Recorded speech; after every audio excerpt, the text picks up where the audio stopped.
गाड्या येतात, ब्रेक लागतो, तो खड्डा पडू नये म्हणून हा उद्देश आहे मास्टिक करण्यापाहिजे. रेग्युलर डांबरीकरण, मास्टिकचे रेट डांबरीकरणापेक्षा किती पटीने मास्टिकचे रेट जास्त आहेत.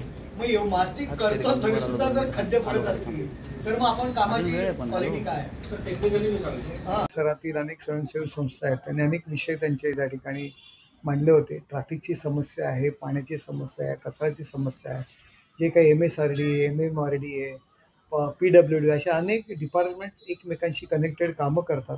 त्यामुळे त्यांना संपर्क साधता येत नव्हता आणि याकरता माननीय आयुक्तांकडे, ठाणे महानगरपालिकेच्या आयुक्तांकडे, मीरा भाईंदर महानगरपालिकेचे अधिकारी, MSCBचे अधिकारी, MSRDCचे अधिकारी, MMRDAचे अधिकारी, त्याचबरोबर PWDचे अधिकारी सगळ्यांना त्या ठिकाणी एकत्र बोलवलं होतं आणि त्यांच्यामध्ये मेळ घालण्याचा प्रयत्न केला आणि लवकर त्या समस्या कशा दूर होतील अशा दृष्टीने ही बैठक लावण्यात आली होती.